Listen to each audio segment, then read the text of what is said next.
Hi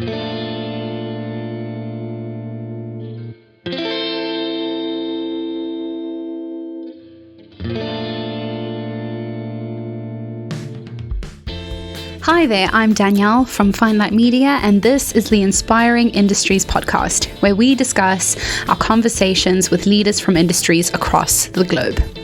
To keep up with news happening in your industry, visit our website or follow us on LinkedIn. Those links can be found in the show notes. And if you like what you hear, why not subscribe and leave us a review?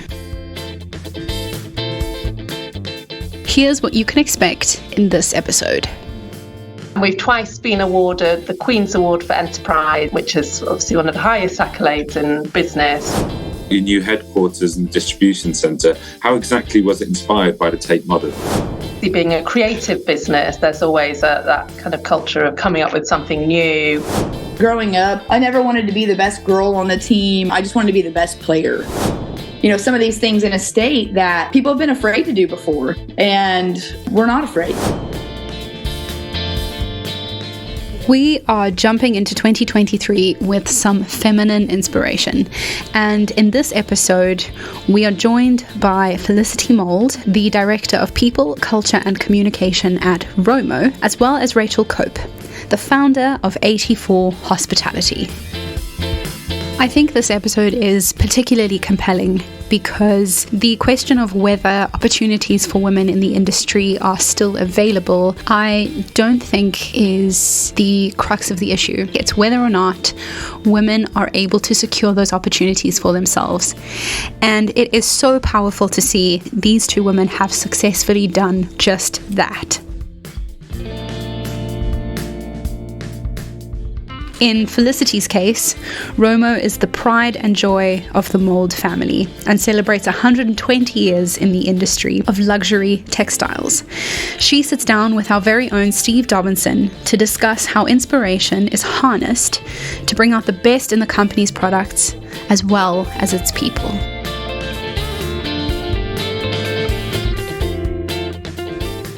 So for the members of our readership who are not yet acquainted with Romo, can you please begin with an introduction to the company featuring a brief history covering any notable milestones? So we're a fifth generation family business based in Nottinghamshire, UK, and we specialise in the design, wholesale and distribution of luxury textiles, wall coverings and interior accessories. The company was established in 1902 by my great-great-grandfather, Robert Mould, who gave his name to the company. So originally we were known as R Moulds Limited and later became Romo, which is the RO and MO from Robert Mould. We started out, we were much smaller when he started out. So it was a small scale business and essentially supporting the local upholstery industry here in Nottinghamshire, wholesaling components to make furniture. So things like springs, horsehair.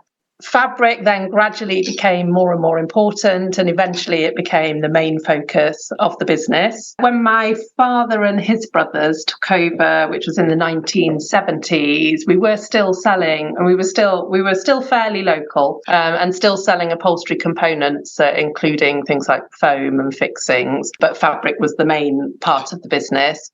Eventually, fabric, we stopped the rest, and fabric kind of took over completely, and we started designing and wholesaling our own fabric collections. So our significant point was in the 1980s, mid-1980s, when we first set up our first design studio, which kind of redefined the company as a design-led company that we're known as today. And around the same point of time, we rebranded from R Mould Limited to Romo Limited with a new logo and, at the time, a very cutting-edge advertising campaign. The 1980s also saw us begin exporting, so initially in Europe, and then later we went further afield to establish ourselves in the US and worldwide. We now export to over 70 countries worldwide, and exports make up about 70% of our turnover. And we've twice been awarded the Queen's Award for Enterprise in International Trade, which is obviously one of the highest accolades in business, which recognising our growth in export sales. Throughout all that time, we've kind of continued to develop our product range, and we've launched several new brands. So we had new brands in the 1990s and then later again in the early 2000s. So we now have 6 established fabric and wool covering brands. They're all designed in-house. We have 6 separate design studios, and between them we offer a range of interior products. So from upholstery and drapery fabrics, wool coverings, trimmings, cushions, throws and rugs. We don't manufacture fabrics and wool coverings ourselves. We work with, we have established relationships with partner manufacturers around the world, predominantly in Europe, who create our products to the highest quality. And then more recently, a couple of other notable milestones. So 2020 saw us complete our new UK headquarters, which I'm talking to you from today. And that was a long-term ambition of my father, Jonathan, our CEO. This year, we've celebrated 120 years in business, which is obviously an incredible milestone, and we're all incredibly proud of that. So what is it that sets the company and its product range apart from the competitors? There's 2 aspects to that, I guess. So on the product side, I think it's our level of quality, a combination of our heritage and the distinct British design. They're all designed in-house by our teams of designers. And through the 6 different brands that we have, we offer a real diversity of style, covering a variety of looks and price points. And that ensures that we can cater to different customers' tastes. We are well known for our broad colour palettes and our creative colour combinations. And I think that combined with distinctive designs and a sort of keen eye for the detail and quality of materials, the craftsmanship. So the design process, it normally starts around 18 months before an actual launch date. And as I said, we've got teams of designers. So each brand has its own design studio. They all work slightly differently, but generally start with a creative period to begin with.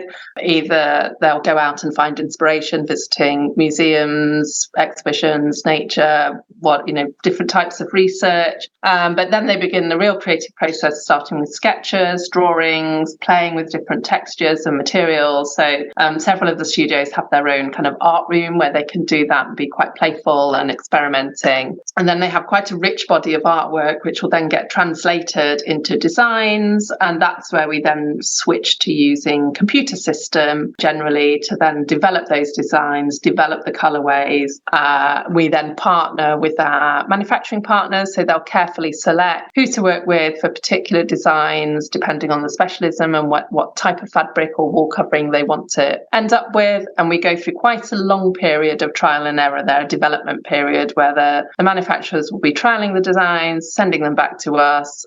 We'll be giving feedback until we develop it to something that we're totally happy with. And the studio then will curate it essentially and edit what's on the table until we get the fully formed collection. Once that's done and our orders are placed, we then go into a period where we're producing our patterning and sampling, so the tools that we use to promote and sell our product. And actually we're quite unique because we manufacture the majority of our pattern books and sampling and hangers on site here at our head office, and have quite a large team of staff that do that. So they're very much the fabric pattern books that our retailers use to show and sell our products are all handmade here in the UK. From a business perspective, we've got a long established reputation for our efficiency and our quality of service. It's something we've always highly valued. We're well renowned in the industry for our good stock levels and our speed of processing the orders. In general, if an order is placed by 2 p.m, it's processed and dispatched the same day. Our new facility with our highly automated warehouse has meant that we've been able to kind of become even more efficient. But the business itself is built on quite long-standing relationships, so not only with our suppliers, our manufacturing partners, but also with our agents, distributors and customers. And we're dealing, again, it spans the generations. We're dealing with people, my generation are dealing with people when our parents were dealing with each other. So I think that, that long-standing relationship has really helped in the business. And it's also, it's a key point is our family and company values and how we respect our team of employees. We really do see ourselves as one big team, and it doesn't matter whether you're designing the fabric, cutting the fabric, or cleaning the building. Everybody plays a part in contributing to our success. Yeah, amazing. So can you tell me a little bit more about your new headquarters and the distribution centre? How exactly was it inspired by the Tate Modern? Okay, so that's so it's one of the things it was inspired by. So essentially, this was a long-term dream of my father's, which gradually became a reality. We worked closely with some local architects, neighbours, so some Nottinghamshire-based architects, and us as a family and a leadership team, we're all quite passionate about architecture. So we've been heavily involved in the process, right from the beginning, right through to the end. It kind of involved in every small design decision. The link to the Tate Modern is when we started out on the process, we obviously did quite a bit of research to agree on the concept for the building, the type of style that we wanted to emulate. And we were quite ambitious. We're in a semi-industrial area. It's an ex-mining town that we're based in. And we really wanted to create our own space that was reflective of us as a business and not necessarily typical of the local area. So we gathered lots of concept images, but we also went on a visit, and one of the places we visited was the Tate Modern, where we were particularly inspired by their use of concrete and the shuttered concrete and the kind of great spaces like a modern day cathedral. Some of that we have replicated in our office, and in particular we have a large atrium where the concrete's on display.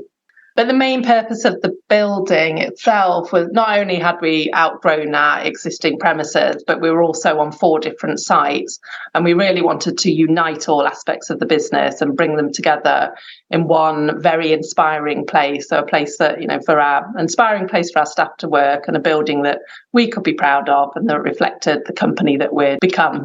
Yeah, amazing. I mean, I know what you mean in terms of the pressed concrete. It's a beautiful feature to have. So what is the culture of innovation like at Romo? What is it that inspires you? I was going to ask you as well, if you to talk me through your creative process. I mean, the culture of innovation in our business, We've been evolving and changing constantly right from the beginning. And obviously being a creative business, there's always that kind of culture of coming up with something new. We work very closely with our manufacturing partners to ensure that there's continual innovation in the textile production. And I think they're the real experts in the manufacturing side, but with our kind of creative ideas and their expertise, we work very much as a partnership to then continually advance the product. Our semi-automated or highly automated warehouse that we've built, that's obviously quite innovative and means that we're now operating at the forefront of technology. And it's quite impressive to see of eight kind of robot cranes that go and pick and process the fabrics, so from storage. A big focus at the moment is, in terms of innovating, is developing more sustainable products. And again, that's working quite closely with our manufacturing partners to push them to develop more sustainable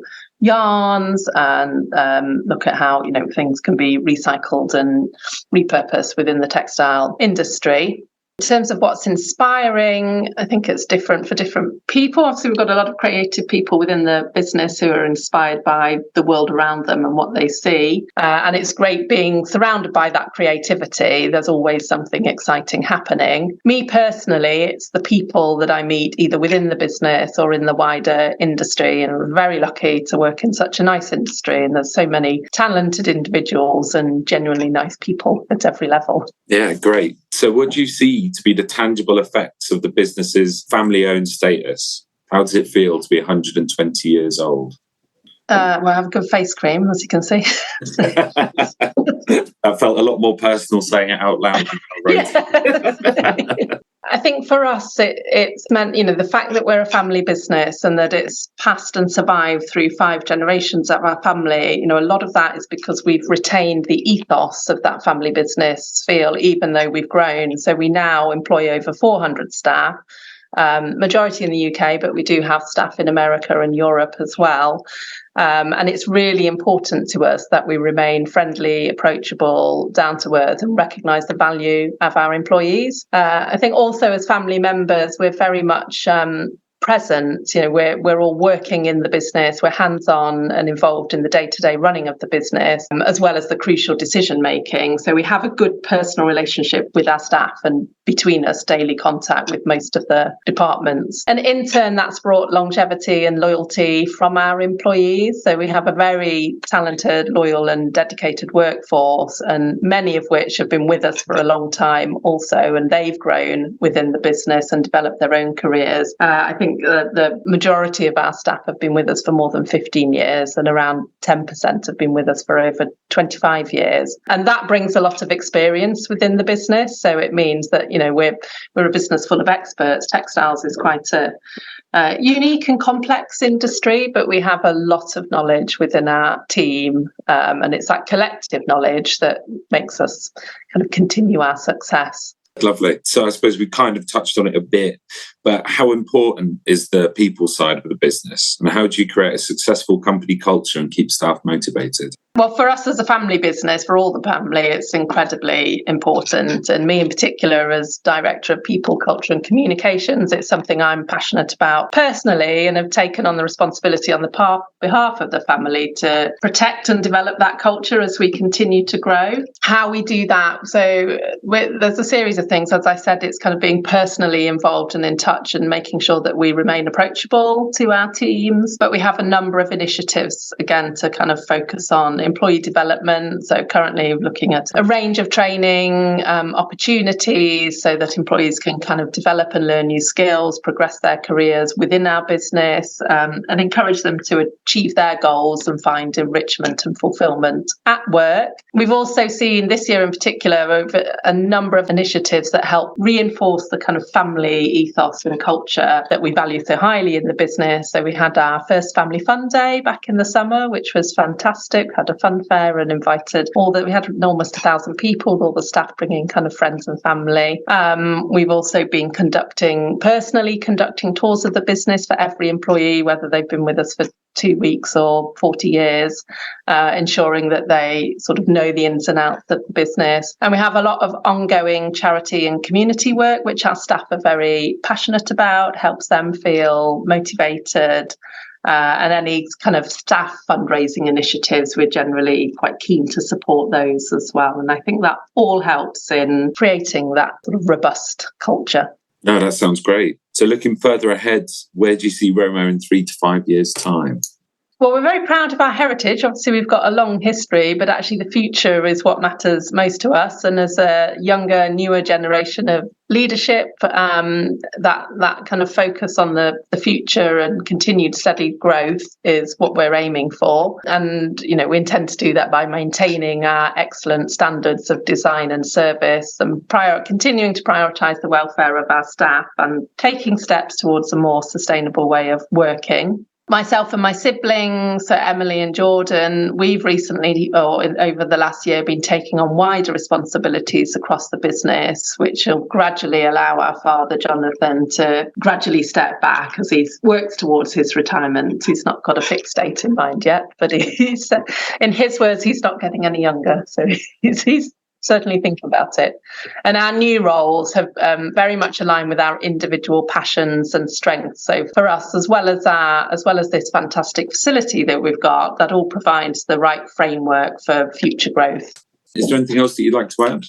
I think for me, having grown up in the business, I personally take great pride, and I know the rest of the family do, in all the achievements, but really it's because of the team that we have around us, and it's the generations of experience, not just within our family, but within the business, and the dedicated team of employees. That is what gives us the strength, I think, to keep going, keep growing for the future.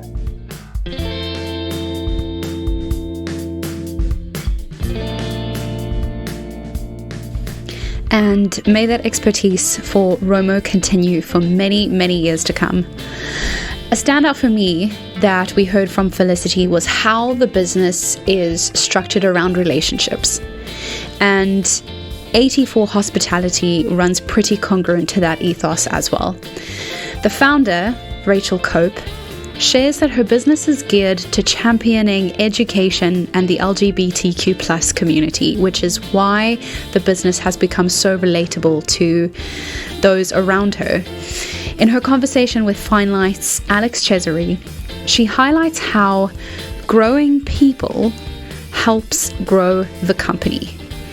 And this all started in 2013 in Oklahoma.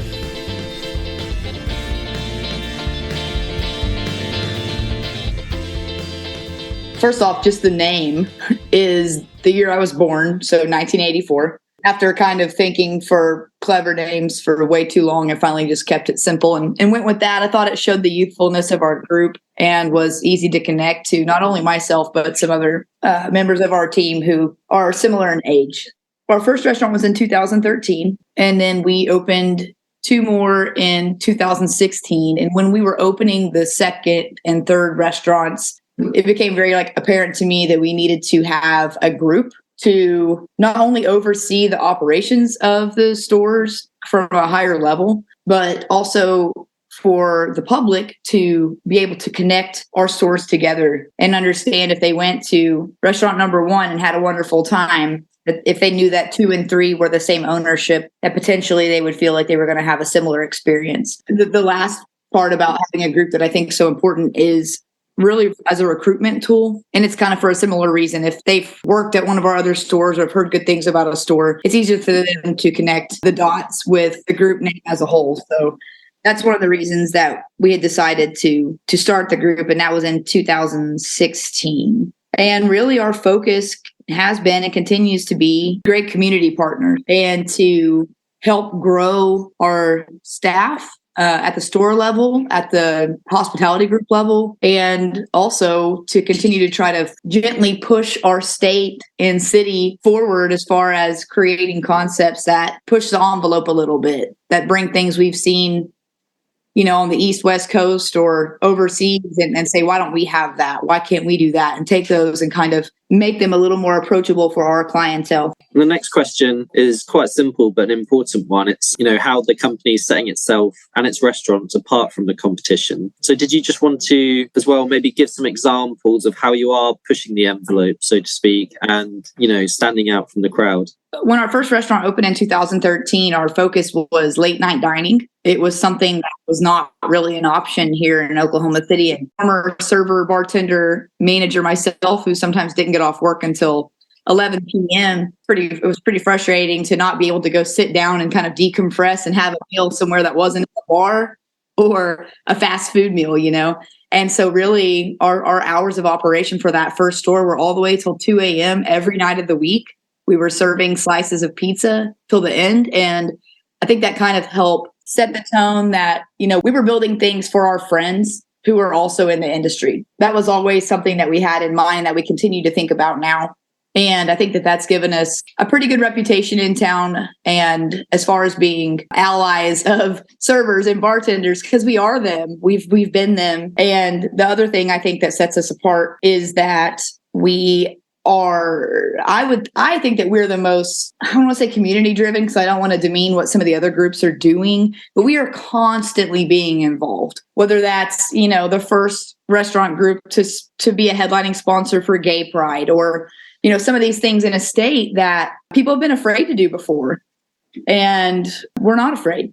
Where have you drawn inspiration for the brand, for the types of restaurants, thinking about style and aesthetic, but also the food itself? Where's all that come from? I really didn't get to travel much whenever I was in college or before that. I was an athlete my entire life and it was very time consuming. So it wasn't until probably, 2008 or 9 that I started getting to go see things. And I became obsessed with restaurants I was seeing in New York and California, overseas, Japan, the culture there, a lot of the food that we were seeing. And I was having a chance to go eat and see in person. And again, it really just made me wonder, why don't we have this? And I considered myself a pretty cultured person at the time. And I look at the rest of the people or other people who live here, and I wanted to show that to them too if they'd never seen it before. So a lot of the inspiration we were seeing was definitely, I'm a huge fan of Danny Meyer, who's Union Square Hospitality Group, David Chang for Momofuku. That was a big inspiration for the ramen shop that we did. And yeah, I'm just constantly traveling and our team's always traveling and we're always looking for things and trying to find ways to make them fit here. So do you think you'd describe yourself then as a bit of an outlier in the area? I think that's how other people are describing us. I like that. I like to be different. I think it makes us unique. I will say unfortunately, through the pandemic, a lot of our creative decisions have been reduced to numbers, and part has been a tough pill to swallow, because for someone like myself and our team who are constantly creating and we thrive on creating the new and pushing the limits, sometimes we've had to scale ourselves back, and that's been unfortunate. We are getting to a point now where we're able to play around a little bit, but we're still having to be pretty cautious with the decisions that we're making. Obviously, you mentioned earlier a lot about community work, supporting local communities. The group's put a lot of emphasis on that. Can you just elaborate on that for us a little bit further and tell our readers about what kind of stuff you guys are up to in that? Yes. I don't know how many people know this, but Oklahoma ranks near the bottom in the United States for our education systems here. And to me, that's the root of what we need for our state to move forward and to keep, to move our country forward. And so it's really been disheartening to see us continue to pay teachers low wages. And there's a million other issues that are going on with that specifically, but we have made it our mission to focus on a few things. One is public education. We do a 25% permanent discount that we put in play during a teacher strike a few years ago. Any teacher, retired teacher, current teacher with an ID, their school ID, receives a 25% discount for as long as the restaurant continues to be open. And that one specifically is for Empire Slice House out of our stores. That was something that we did. We actually gave away free meals to teachers during the teacher strike, thinking that it would maybe only last for a few days, and ended up lasting about 8 days. So that total was about $40,000 of discounts, but it was worth it. And, they continue to support us to this day. We do free pizza parties for classrooms of a certain size if people email us with enough notice. So education is a huge one for us. Another one that has been kind of near and dear to us here are the homeless community here. That's been something that we've really tried to focus on as well. And so we've run a couple different specials that have benefited a group here called the Homeless Alliance specifically, and been part of a lot of events and things that we can do to help focus on that crisis. And then the last would be our support of the LGBTQ plus community. A lot of members of our group and team are members of that community, and it's something that's very important to us. And being in this state, sometimes it could be a little scary, but we continue to push forward with that and try to support as best we can, whether that's sponsoring the city's large Pride Festival or specific nonprofit organizations here that target youth they're having issues with their families or things like that. And so we spend a lot of time focusing on those three things specifically. How's this kind of recognition from the local community received by yourself, by the group? What does all that mean to you guys? We're proud to be leaders. And, growing up, I never wanted to be the best girl on the team or the best, I just wanted to be the best player. Whether that was I was playing against boys or whoever, and I kind of felt that way as we've come up as a restaurant group. I never wanted to be the female restaurant owner that's doing this thing. Why can't I just be the restaurant owner? So there are two parts of me. I have two feelings about that. One is that I'm proud of articles like that and what our group's doing. And I think it's important for visibility purposes for young people or whoever who maybe are afraid or they think that they can't do that or that won't work or they're afraid. And then the other part is that part of me that's like, well, why can't we just be a restaurant group creating a blueprint for success? So I have kind of an internal battle about both of those things. Wonderful. I just want to pick up on that point you've made there, because I think it's a really interesting one, and that sort of juggling act between, like you say, political visibility, awareness, but also, holding true to your values of, well, if we are going to treat this as something that is normal, that is accepted, then why are we still having to highlight it as different or other? What do you think? What do you think is the way forward with that? I mean, think about how many conversations that are being had right now across the world about race and gender and all of these things, and about just continuing to keep those in constant conversation and representation in the media, continuing to educate ourselves and each other in respectful ways, have those conversations and being open to accepting that information from others, and just trying to be good humans. I mean, we got enough problems as it is. We might as well be kind to each other while we're at it. I mean, that moves quite nicely into the people side of the business, company culture. At 84 Hospitality Group, what kind of place are you cultivating for your staff? Obviously very inclusive, but did you want to go into a bit of detail about, how as CEO, for instance, you're steering that ship? Yes. You mentioned inclusivity in a safe place. I do think when you look around our restaurants, and we're not the only group in town, but who provide an inclusive and very safe place for staff. But I love to see that. And I love when I walk into our restaurants and I'm able to have a genuine conversation with someone, and that we're not so large at this point that, I can't do that anymore, or I don't connect anymore. And I actually dread the day that potentially happens. So I'm going to make it my mission to not let that happen. But we've always tried to promote a culture of learning.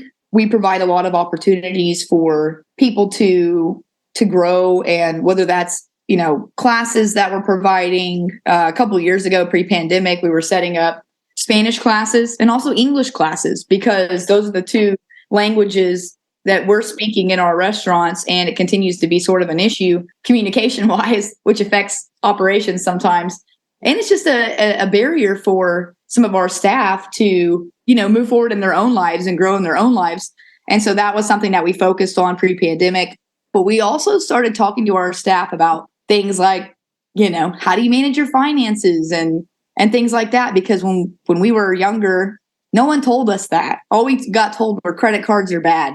There was that. We didn't know what is a savings account and how can I? So we just make sure we're not guiding them one way or the other, but we're just leaving the door open and saying, if you ever have any questions about that, let us know and we can connect you to someone, connecting them to, obviously in the restaurant industry, this has been a conversation a lot recently in a lot of industries, but it's just mental health crisis that's going on, and being able to connect them with resources that are free, that we have, worked on providing for them for if and when they feel like that's something that they need. So I don't know, we're growing people, and the food part is an accent to what we're doing. And I always tell people that the 5 things I love about restaurants and why I got in the first place was food, booze, art, people, and music. And it's not in that order. I mean, people are the reason that we do this, whether it's the people that we're affecting or the people that we're growing or the people that we're working with. And so, that's kind of the culture we continue to try to create, is just one of growth and love.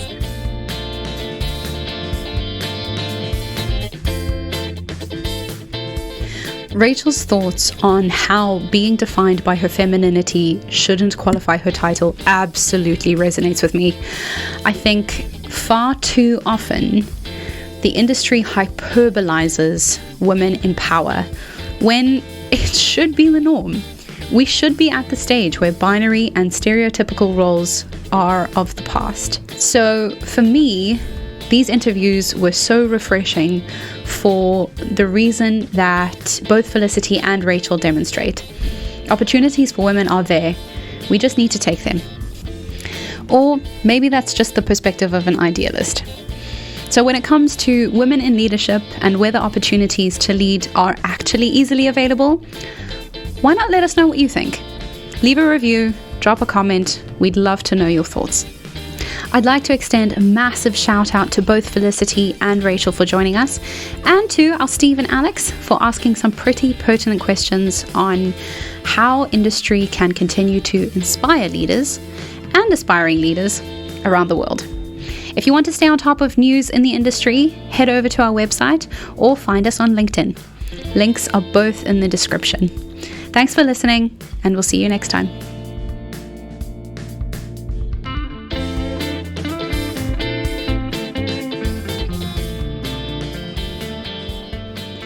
This podcast is brought to you by Finelight Media. Inspiring Industry is hosted and written by me, Danielle Champ, produced and edited by Alex Chesery, art and design, Charlie Prothero, Amy Jilks is our guest booking manager, Rain Cockburn, our head of marketing, and Rosie Clegg, our social media executive. We would also like to extend a special thanks to Steve Dobinson, the recent addition to our editorial team, as well as to our magazine editor, Libby Hammond, and assistant editor, Mary Float. Finally, I'd like to take this opportunity to say a massive thank you to our music and sound engineer, Paul Gillings. This is his last episode with us, and he has served as an absolutely integral piece in getting this project off the ground. Paul, from the team at Finelight, it has been such a pleasure working with you, and we wish you all the best. The views, information, and opinions expressed during this episode are solely those of the individuals involved and do not necessarily represent those of Finelight Media and its team.